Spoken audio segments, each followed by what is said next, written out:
Hello, everyone, and welcome to episode 41 of the Backyard Banter Podcast. My name is Matt Harmon, and I'm joined by a great guest today. It's Jon Moore, formerly of RotoViz and RotoViz Radio, and now currently the social media editor with Pro Football Focus. Jon, is that right? Is that your new title? That is correct. That is my new title. Well, I was very happy to have you on today, Jon, especially because I know you're undergoing kind of a big transition right now in the industry, but I kind of want to spin back before we get to all that. And I really want to start kind of at the beginnings of your journey. So I always start the podcast by asking the guest, how did you come to get the bug for football or for fantasy sports? Take us through kind of like the early stages of that.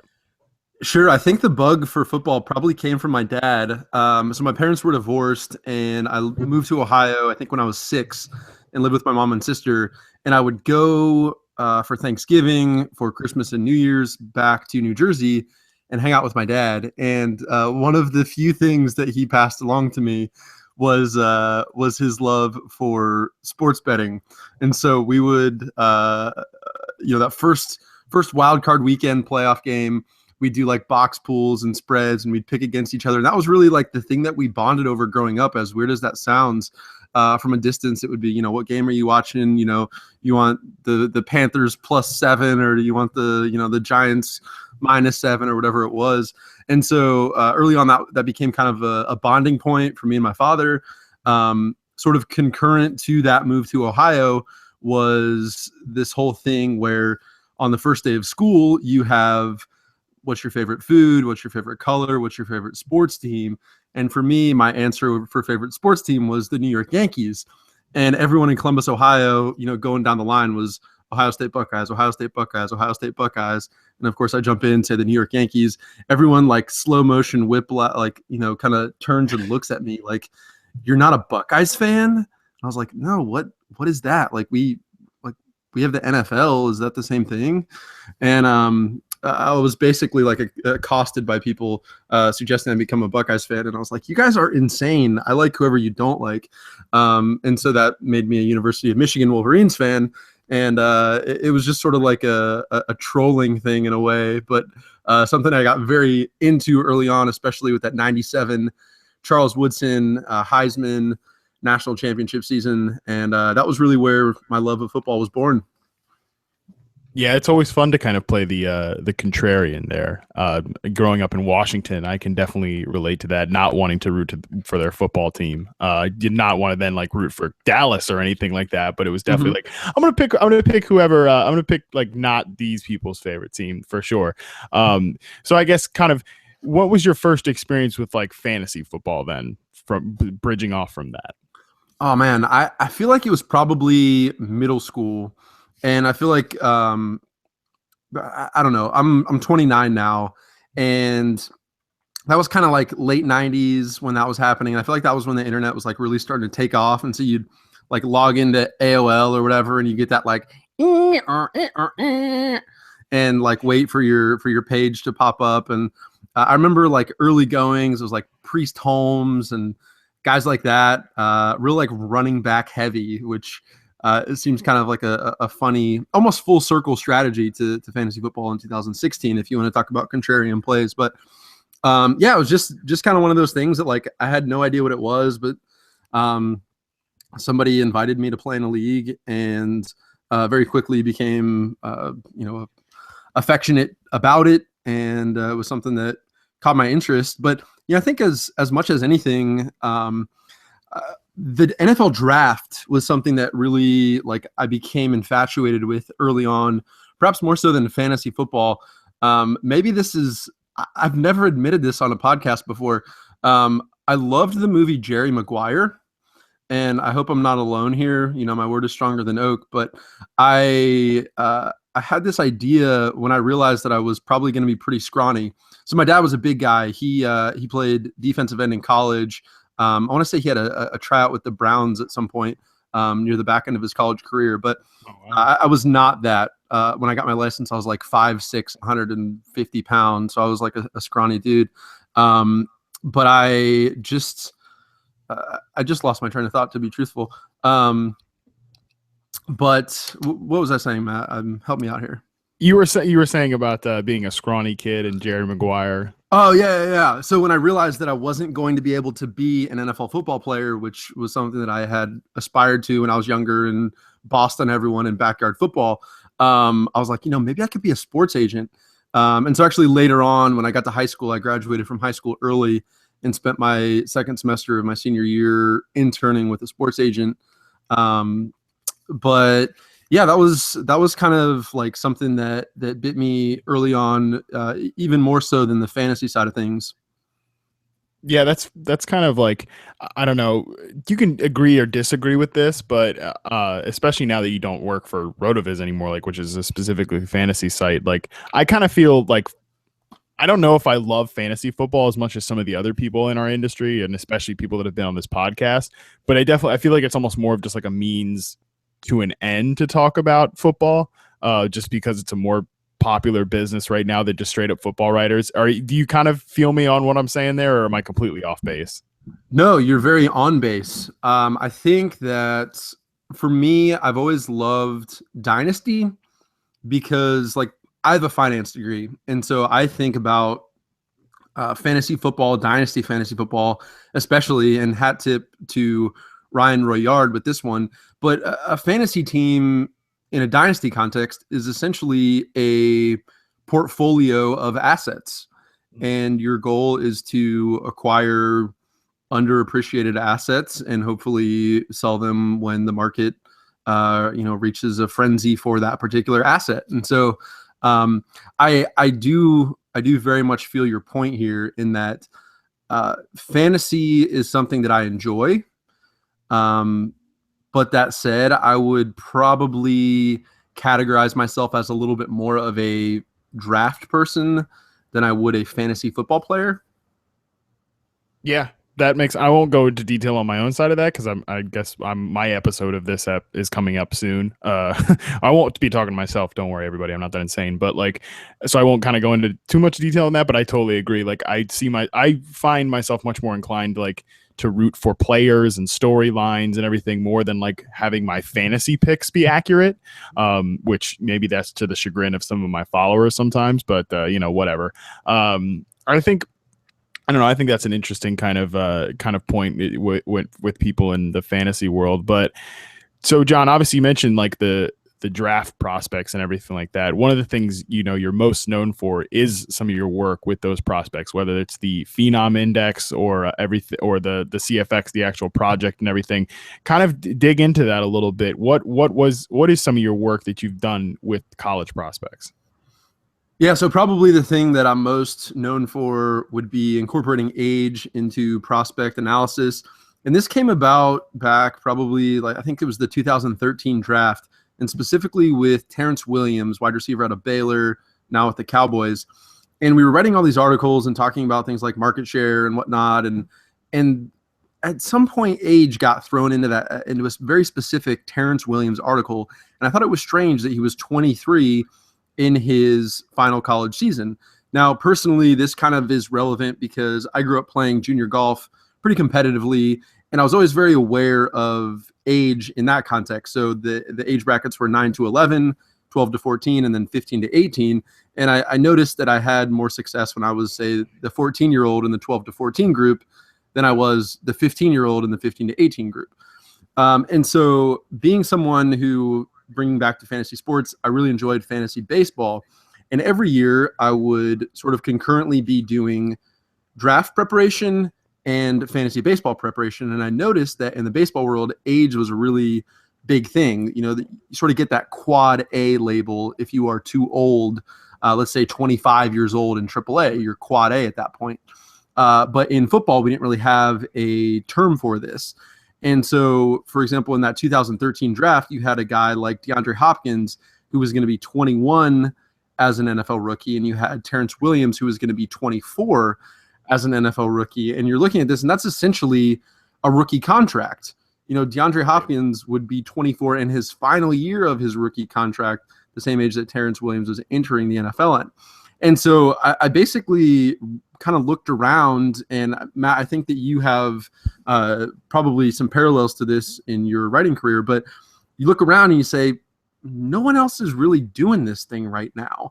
And with the abundance of writers in the industry, I think the only way to really get noticed is to become known for a very specific thing. And so for me, I thought that might be age.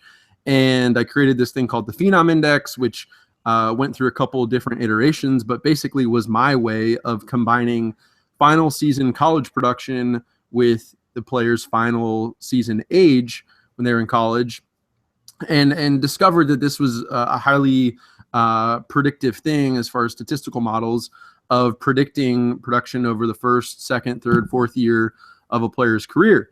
And so that was just something that I remember I made a mental note to myself one day that every article that I wrote from that day forward was going to have prospect age in it. And I think in that was able to carve out a little bit of a niche for myself, made some connections. I still remember like it was yesterday, the morning that I woke up and I had a direct message on Twitter from Evan Silva. And I was like, what the hell? I have like 400 Twitter followers or, 800. So I don't know, something very, very in the grand scheme of things, like, not that significant. And Evan was like, hey, I saw your Phenom thing. Like, you want to write for Roto World? Want to do a guest post? And I was like, holy shit, like what? And so that was really, I guess, kind of when things started happening for me. Yeah, I think whenever you get that the message from Evan Silva, that's kind of the sign that like, oh shit, things might be happening. I remember that too, being like, oh my God, all right, this is like actually somebody important paying attention to me. That's weird. But it's cool. It's cool. Sorry, that and the one other thing, and maybe some other folks listening, maybe you have this experience too. The day that Sigmund Bloom showed up in my mentions, those were kind of like my 1 and 1A moments of Sig heckling me and Evan reaching out to me. Yeah, that's a good point. I mean, obviously, anybody that's listened to this show so far knows that like Sig is basically like my dad in the industry. Like he's like brought me up, and so he followed me from a really early point. But I can still remember like the first night, he sent me like a barrage of like 8 tweets disagreeing with my thoughts on Jordan Matthews, and I was like, oh my God, I'm overwhelmed because I'm like, dude, I like admire the hell out of this guy. Like, how do I debate with him without being like, I don't know, like I suck at debating anyway. So I totally exactly. I know what you're saying there. Like that's another one too. It's important to have those little monuments, but yeah, John's like, you're a great example of what we talk about on this show all the time, which is finding like a unique niche and kind of just hammering in on that because you're right. Nobody was talking about age. And you're right. It's a very intuitive thing that like, yeah, if a guy's 21 and he's playing with a bunch of 23-year-olds and playing on a much higher level or equal to those guys, that's just inherently impressive. Yeah, absolutely. And especially like in again, bringing back to fantasy baseball, like it's sort of known in fantasy baseball, or at least in my experience, that like age 27 is like the physical prime for an athlete. And so I'm thinking to myself, if a guy could hypothetically have 7 NFL seasons under his belt by the time he hits his 28th birthday, that seems significant as opposed to a guy having 4 like Terrence Williams might. And sort of this trajectory of potentially being like an all-time great, of getting into the league early and staying healthy and accumulating these stats. And particularly for a dynasty player, that's the kind of thing that you want. I mean, it doesn't happen a ton, but you look at guys like Amari Cooper or DeAndre Hopkins. I mean, those guys have legitimate potential to have 8+ top 24 wide receiver seasons in their careers, which is just insane. And it's like, if you hit on those kinds of players, and then just cycle through running backs as opportunity becomes available, that's a pretty viable strategy, I think. Right. Just the longevity of it alone, of like, I'm going to get this guy for, 2 or 3 years longer than I would a player who's coming in older than him, or, whether it's from a fantasy perspective, like a dynasty league, or just a real NFL team. It makes a lot of sense contract wise. Obviously, we're talking about some of the the benefits and the positive feedback to your work and all that. But what are some of the negative kind of pushbacks you got to it? Because like anytime you come out with a new project, everybody has a thought or opinion. What's some of the like kind of maybe some disagreement you've gotten from people in the industry, or people just not buying into it for whatever reason? One of the biggest pushbacks that I get is, well, the average NFL career is 3 or 4 years anyway. So who cares if they're 24 to 27 during their career or 21 to 25 during their career? What's the big difference? And it's really not about that. I think that's kind of missing the mark, because the important thing is looking at them as college prospects and really understanding what you're seeing. So for example, let me think about this. The season that DeAndre Hopkins is going to right now, DeAndre Hopkins' 2016 season is going to be played at the same age as Terrence Williams' final college season. Imagine dropping DeAndre Hopkins into a Baylor offense right now. Jesus. Like, that is ridiculous, right?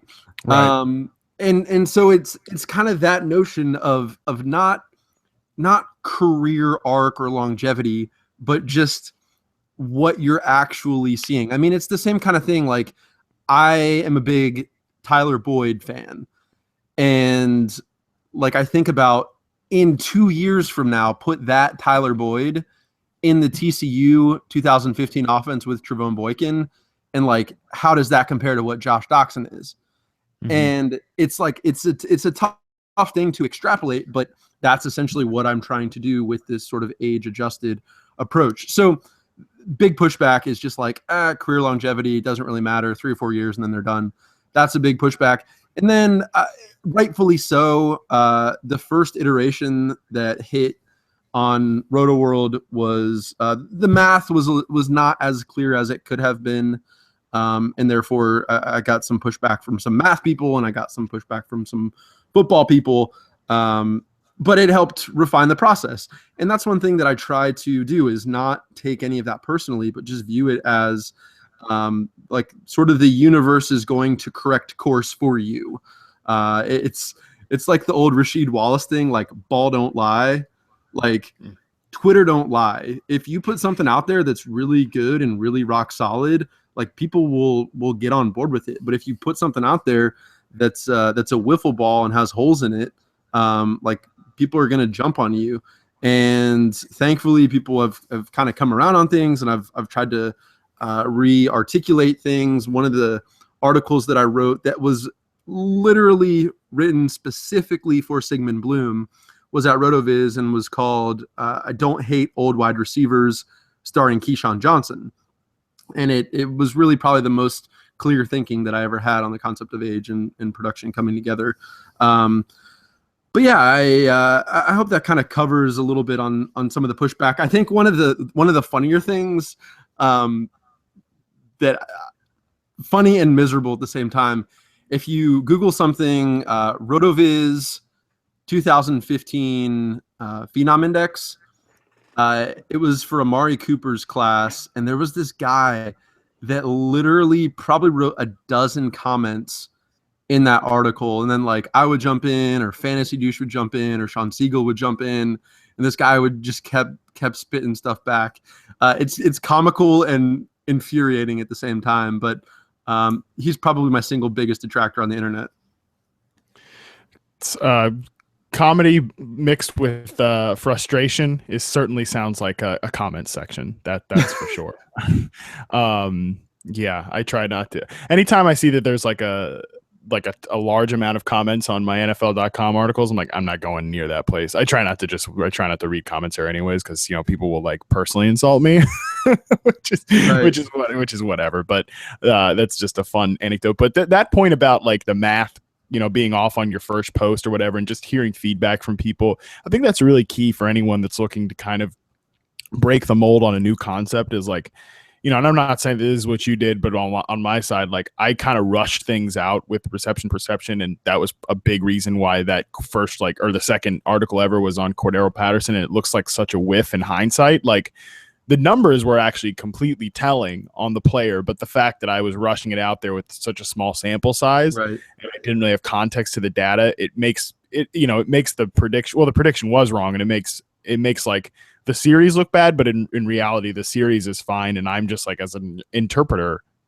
I'm the one that should look stupid. And so I think that's a key thing for anybody kind of breaking the ground on there. So John, I'm gonna ask you a question kind of like selfishly, because it's something that I've always been curious with the age thing, and it's something I would probably like draw a little bit of a line in the sand at. Like, if a player is younger than another player, is that automatically like a positive indicator in their favor over the older player?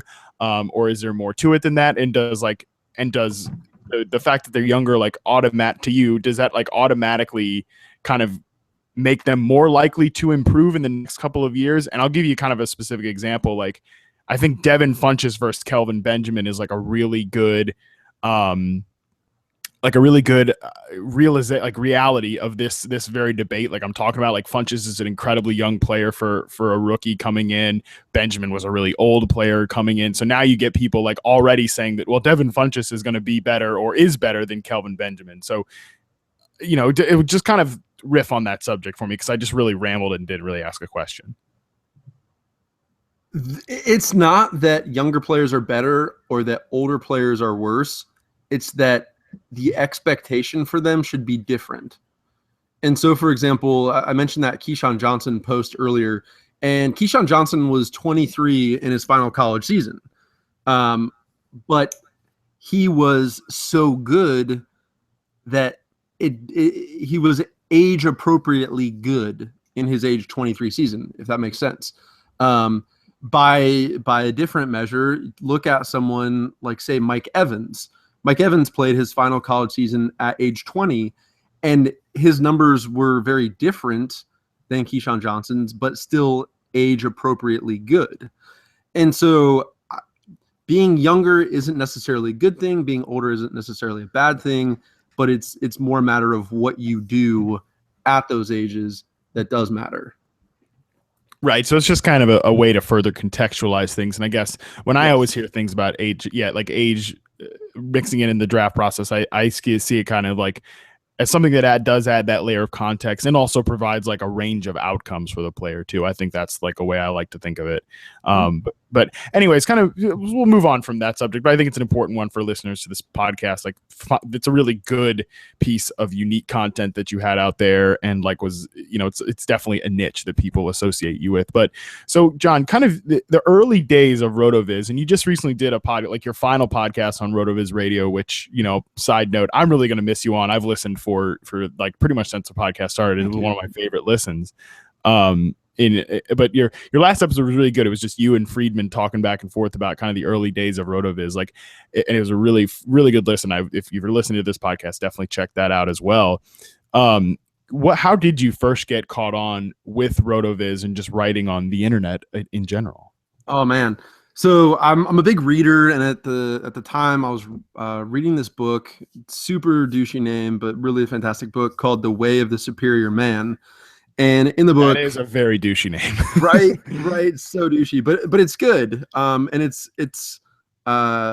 pretty out there, but there are some things that I latched onto, and one of those things was, if you can't live your passion full time, live it part time. And the reason that this stuck with me, and in the book, it sort of goes on to say, if you can do something you love, if football is what you love, but your job is in finance or as a teacher or whatever it might be, and 30 minutes a day, you can, get on draft breakdown, or you can crunch numbers on a spreadsheet, or whatever it is. You can exercise that passion 30 minutes a day.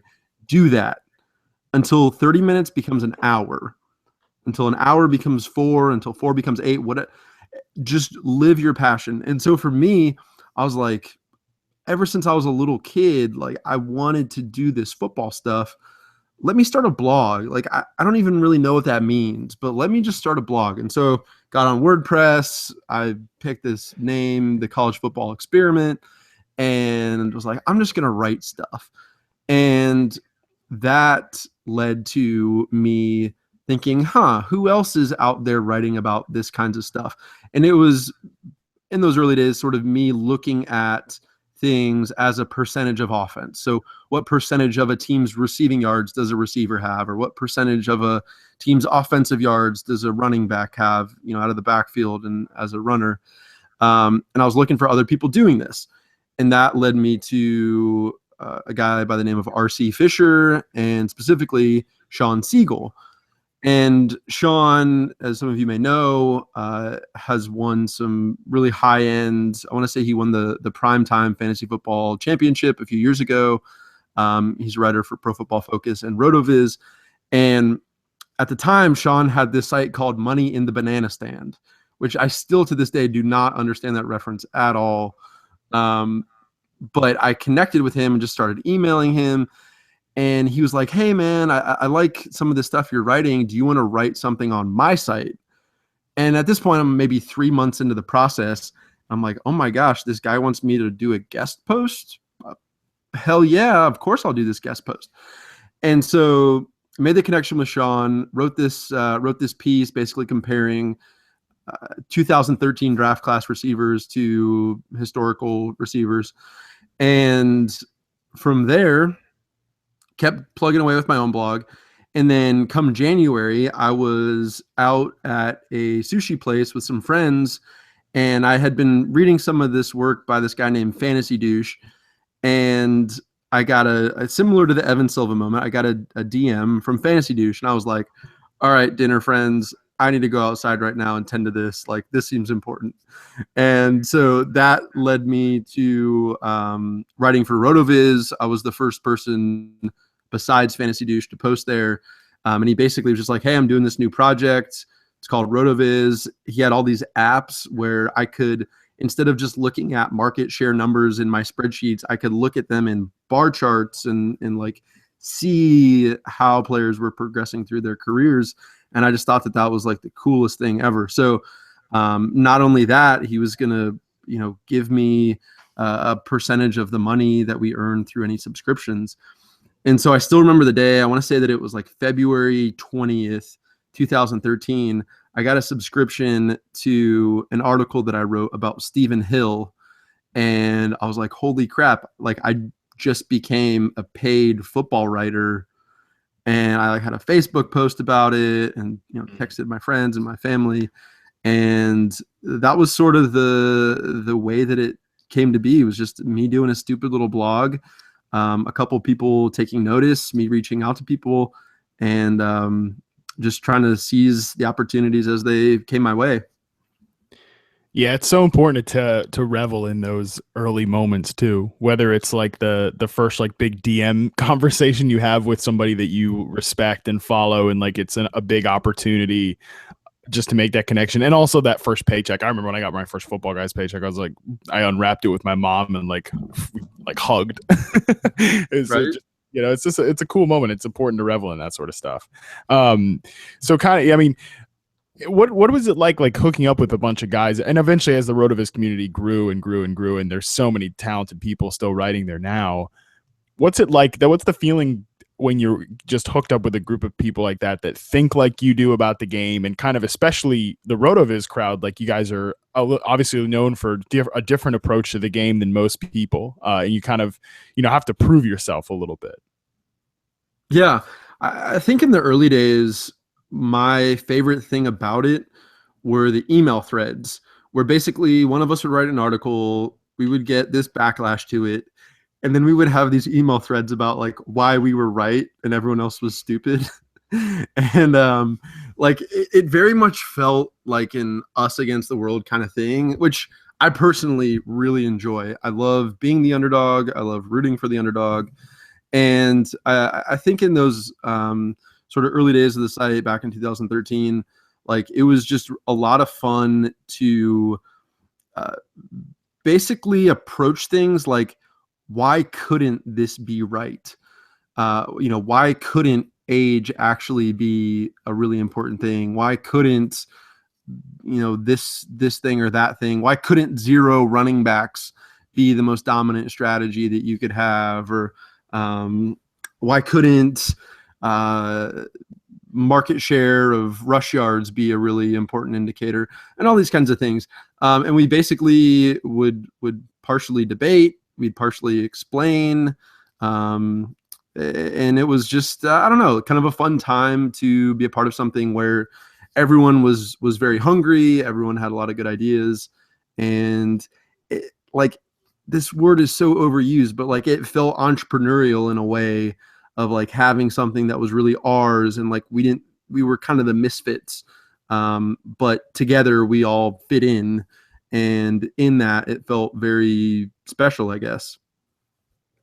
Yeah, no doubt. Those are always fun. Just that growing as a community together, not just individually.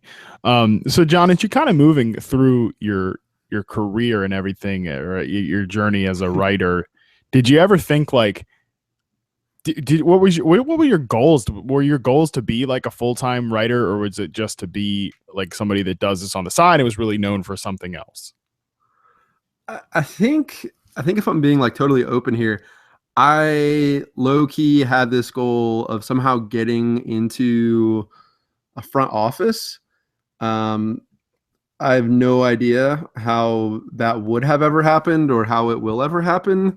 But it's something that interests me, and I think I have a unique perspective on things. As far as the writing portion of it, I had no idea that it would ever really lead anywhere. It was just something that I would open one of the various spreadsheets that I had, and I would click around in some things, and I would notice, this thing about Jordan Matthews, this is kind of weird. Or last year, like, this Tyler Lockett, like there's some things about him that are pretty unique. Or even this year, guys like Rashad Green or Bruce Ellington. And I'm like, it wouldn't surprise me if in 2016 they mattered in some capacity. It's just fun to find those anomalies and look for patterns, and then essentially use writing as a platform for processing my own thoughts about things, and then saying, hey guys, like, I think I might be onto something here. You want to check this out? That was really all it ever was for me. I don't think I ever necessarily had any ambitions to do a lot in the writing world, if you will. I think within the broader football context, like I have or had, I'm not sure which tense that should be in, aspirations of being involved with a team somehow, but I don't know where that fits in. Right. Yeah, that makes sense.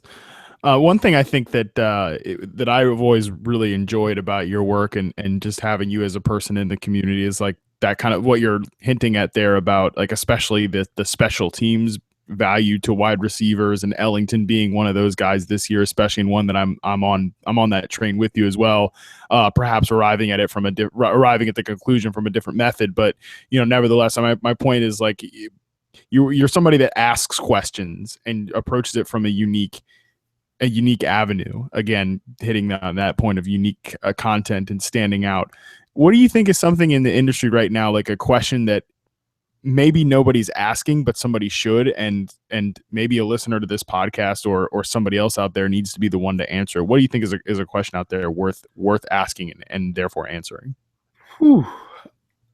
I mean, I think quarterbacks, just anything related to quarterbacks, is still largely a mystery to me. I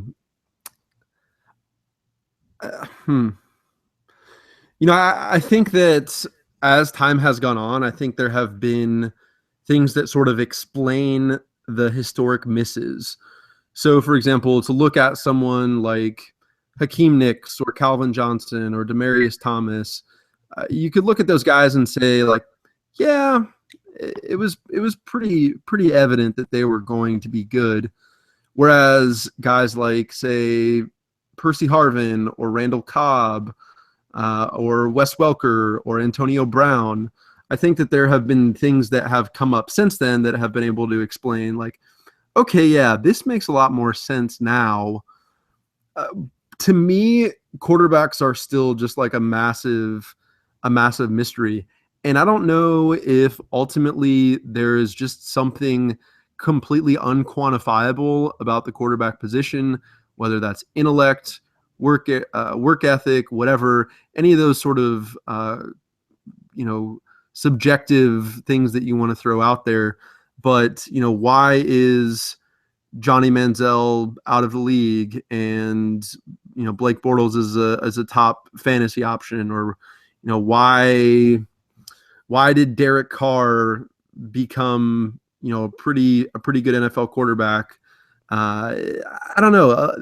The quarterback position just largely confounds me, if I'm being honest. That's the one thing that really kind of comes to mind.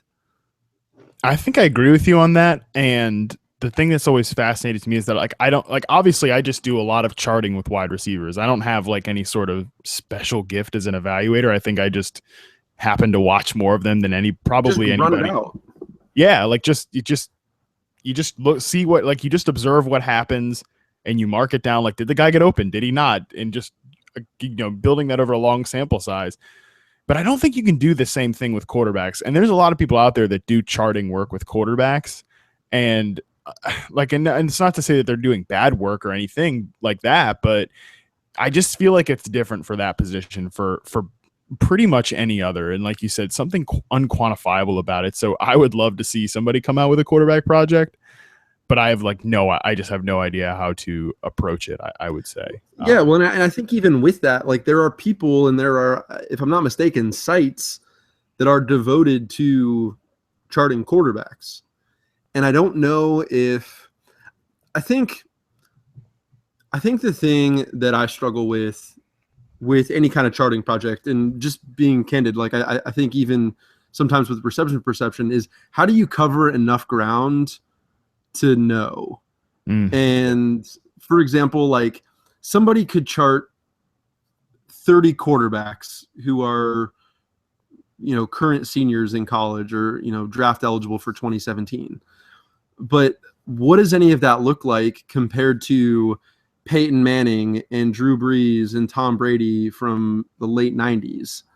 Or what does it look like next to Jamarcus Russell, or name your thing? They're just, more so than anything, I think that one, there's something unquantifiable, but two, and I applaud you. I have so much respect for the time and diligence that you put into your process, because I know that it is no small task to chart as many games as you do, but the payoff is so far down the line as far as establishing a big enough sample size, especially with quarterbacks, and going back. Because that position, unlike wide receivers, for example, which is sort of a space that we both occupy, the shelf life for successful quarterbacks is really pretty long, whereas with receivers, there's more churn. So, specifically the guys I mentioned a second ago, Brees, Manning, Brady. I'm trying to think, even Rivers, Eli, Roethlisberger, those guys were all a decade plus back. To go back and chart them and find the resources that you need to get it, it's just it's a very tall task.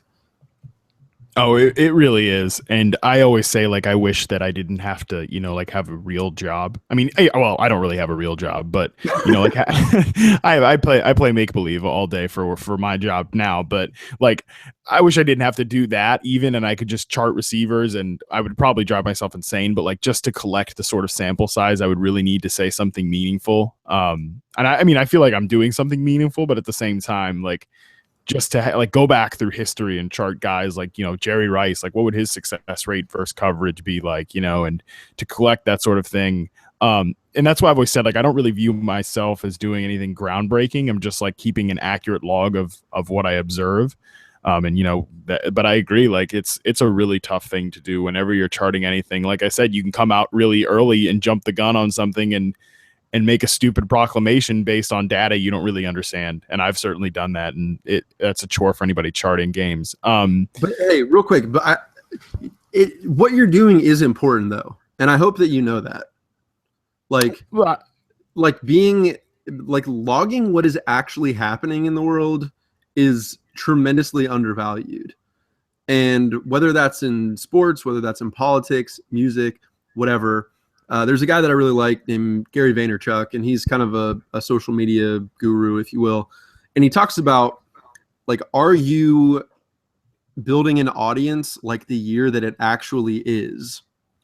And that seems like a little bit of a silly thing to say, but he talks about, for example, like, if you are a business right now and you are just getting into Snapchat, like, you're 3 years late. Yeah. Like, you're not marketing like the year that it really is, because the year that it really is for Snapchat was 2013, and you missed that.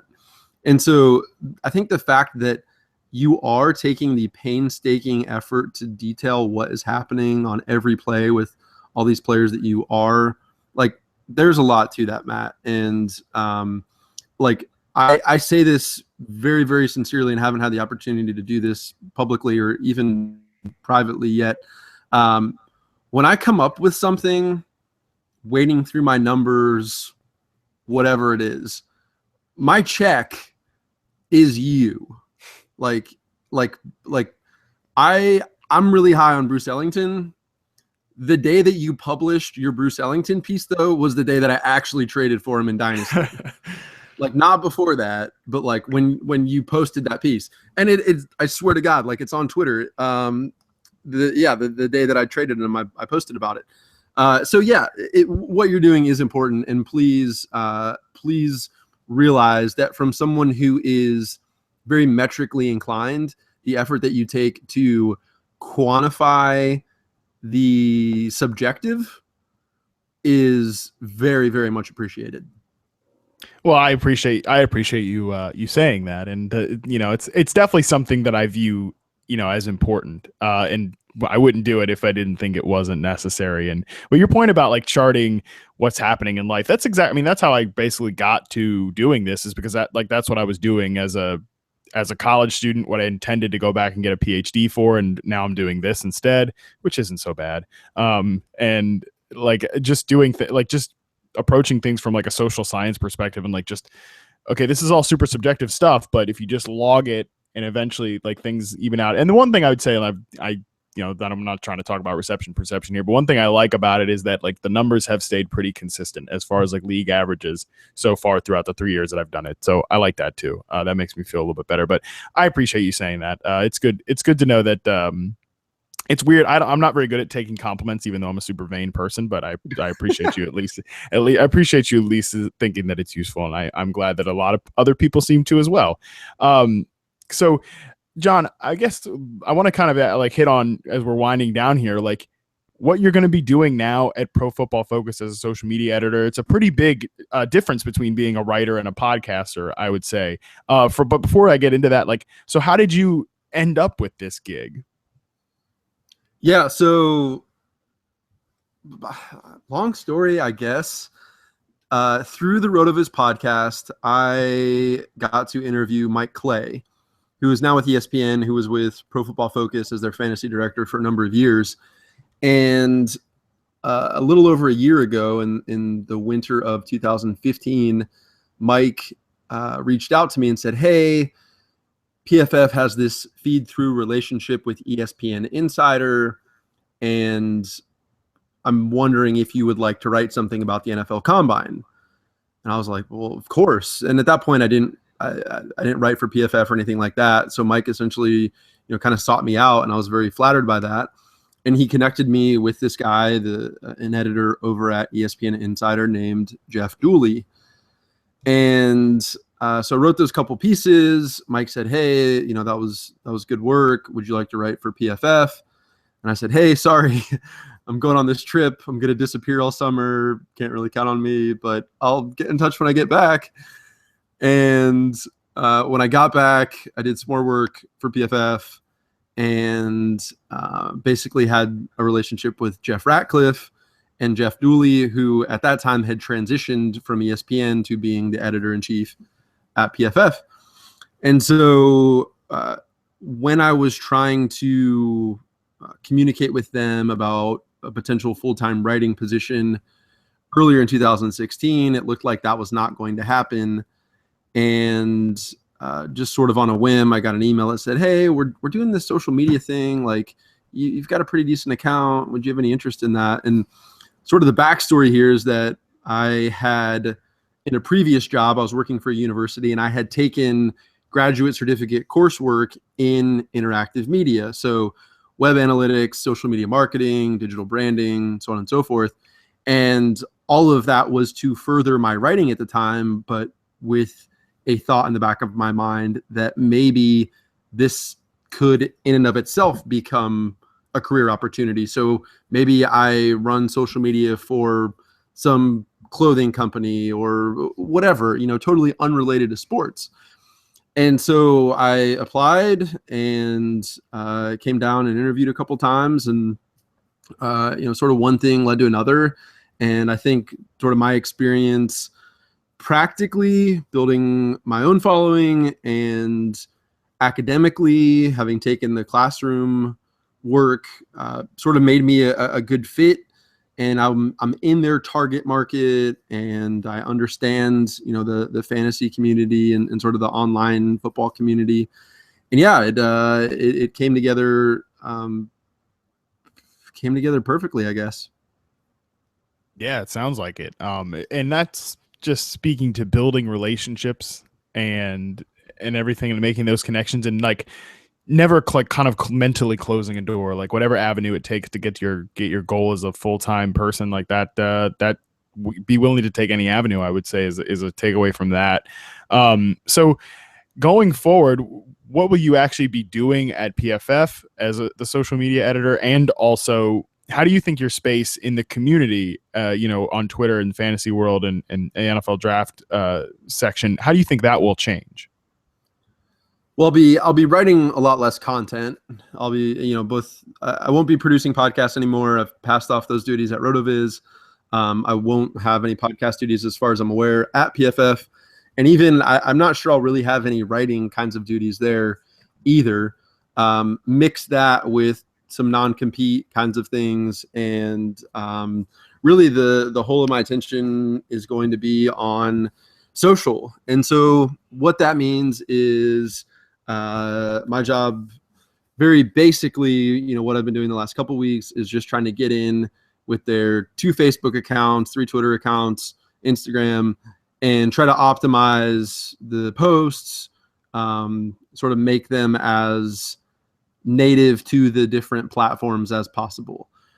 Once I kind of get that systemized, doing things like training the staff on how to be better members of their social networks, whether that's Facebook, Twitter, what have you, how to use those platforms as good as they can. And then even moving beyond that, trying to be strategic with reaching out to what you might call influencers,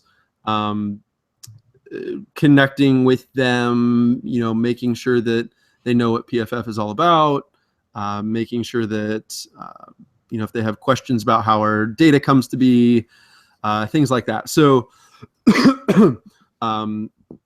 case in point, someone who used to be on ESPN is with a different network now. They showed up as a new follower for the main PFF account. I get a little notification about that. I follow them back, say, hey, just want to let you know I'm here if you ever need anything. And they said, yeah, actually, do you have any, do you guys have statistics specific to this college conference?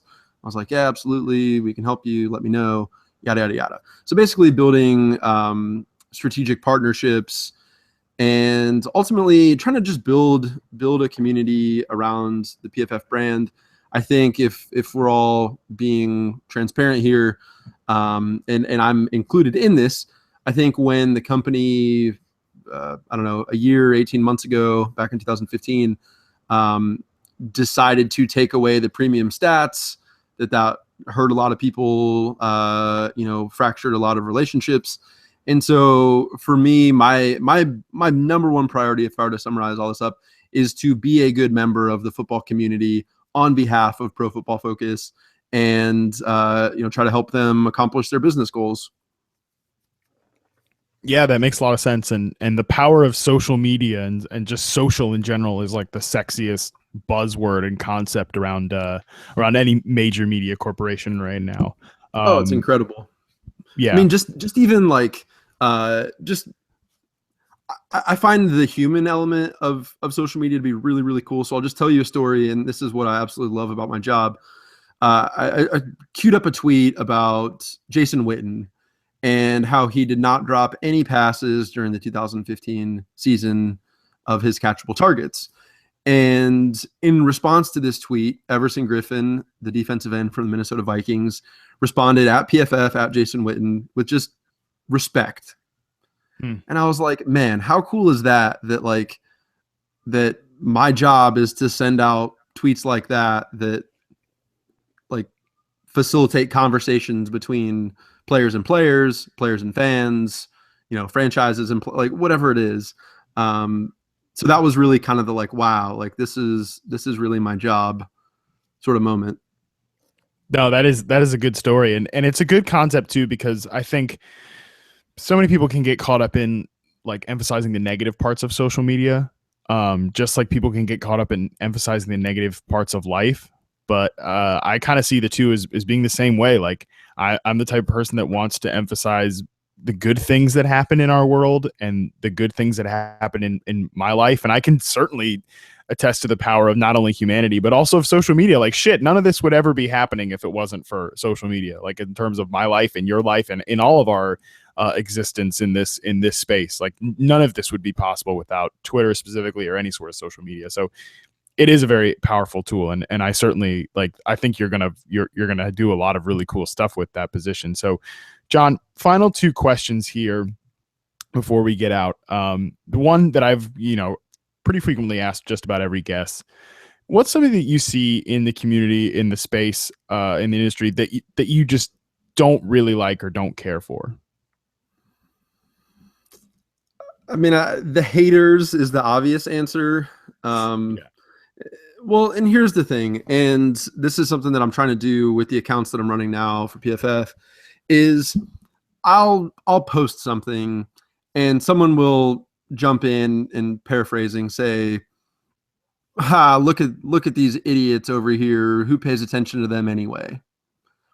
And I'll reply back and say, okay, well, it seems like we disagree. What are your thoughts on the matter? And people almost never answer that tweet back. Yeah. The anonymity of it makes it very easy to hate without repercussions. But I think when you try to just say, all right, we disagree, and that's fine.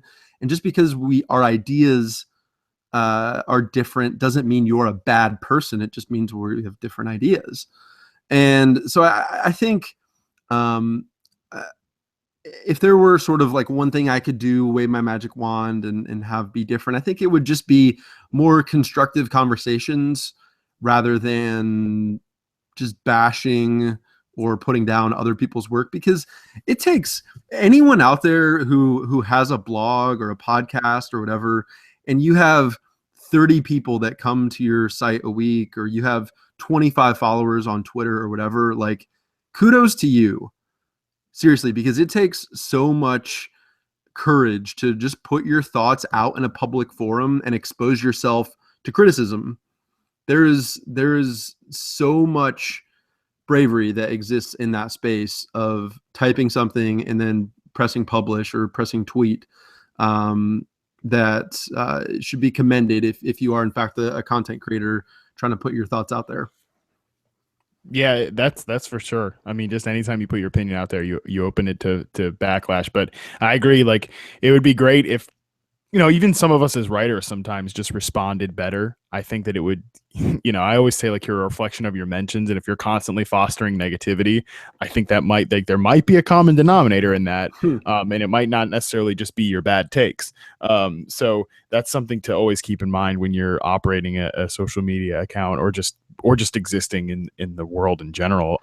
So Jon, final question here, and this is actually, it's not really a question, but I always give the guest one last chance at the floor before we get out of here. So you have the time now to say anything you want before we go. The floor is yours before I yank it out from under you.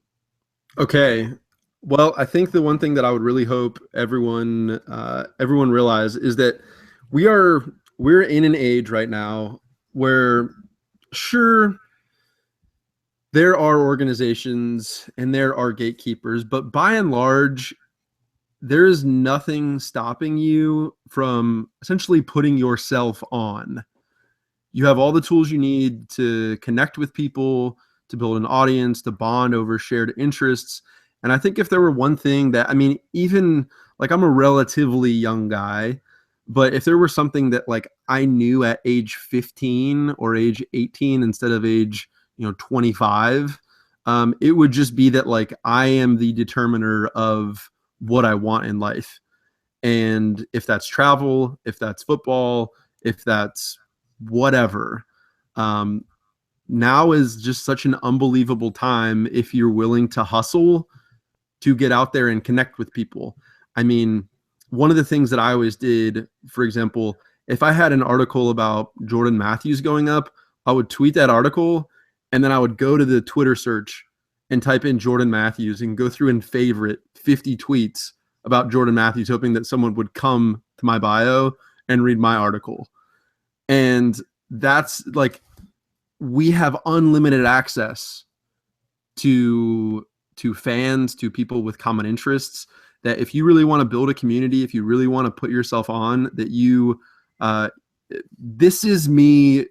I have no permission to do this. This is me giving you permission, like, to just pursue whatever interests you, and just realize that the ball really is in your court and that there aren't gatekeepers, that it's so democratized now that anyone who wants to make something happen for themselves can do it.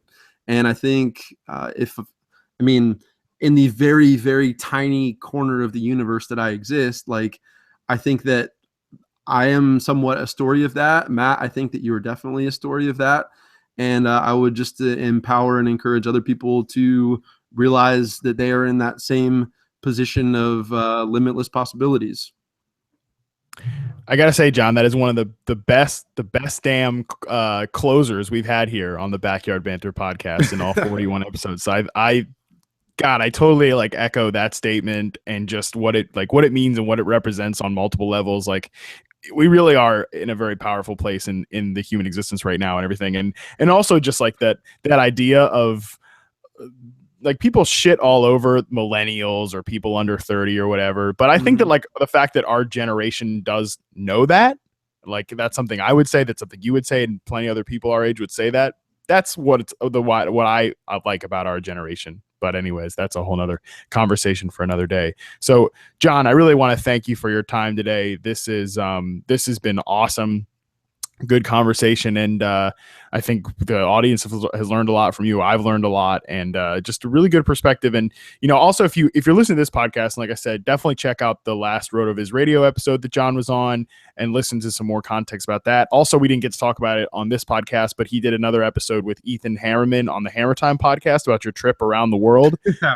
That's a hell of a listen. Definitely go. I listened to that one on my road trip across the country, and that was a really good episode. Actually, it was the final podcast before I pulled back in LA that I listened to. So that's a really good one. Definitely recommend that. But John, thanks a lot for coming on today, and wish you the best of luck in your new job. Yeah. Thanks, Matt. And if there's one last, sorry, I know that you just gave me the floor, but there's one last thing I want to throw out there that sort of remains unresolved. And I'm going to make a call to action of the listeners here. Now, Matt, we sent some tweets back and forth couple months ago about a sort of gentleman's wager with regards to some players in this draft and how they might perform over their first couple of years. But we never settled on terms of like what the winner gets or what the loser has to do. If I'm not mistaken, I think I had Pharaoh Cooper and Tyler Boyd to your Michael Thomas and Sterling Shepard. That's such a slam dunk for me. But anyways, by the way, sorry, but no, you're after the draft. Like, I'm totally throwing myself under the bus by bringing this up right now. But I was gonna let it go and never let you, like, never have you bring it up again. But sure, if you want to throw yourself under the bus, go for it. Yeah, this is me throwing myself under the bus, like Keanu Reeves speed style. That tweet us, Matt Harmon and I at the CFX for me, Jon Moore. Tweet us what you think the stakes of this friendly wager should be, because we've not settled on them, but we do have sort of the terms loosely drawn up. Right. I think it's like in the next 3 years or something. I am open to head shaving. Even if I'm, hopefully fingers crossed by then, not bald. One, which is in the cards, by the way. I'm also, and I might even, hopefully another fingers crossed, like maybe more of a public media figure. Shaving my head would be hilarious. But anyways, that's a whole other topic. But yeah, totally, I'm open to that. Yeah. Tweet at us and dictate what the term should be. I like that's a good ender, John. And I'm definitely open to this bet, or wager, excuse me. I'm an NFL employee. I don't bet on things. But anyways, thank you again, John, for coming on today. Thanks, and man. To the listeners, again, it's always awesome that you guys tune in to hear these stories. I'm really enjoying them. And this is going to be the third to last episode of season 1. We'll have John's episode. We'll have one more. And then the final one will be the one that everybody keeps asking for about me. If I could stomach talking about myself for that long, probably can. Again, mention the vanity, but it means a lot that you guys keep tuning in to listen to these, even as the NFL season is approaching. Like I said, 2 more episodes after this one, stick through, and it's been a hell of a journey. And thanks again for tuning into this episode. And I hope you learned something today.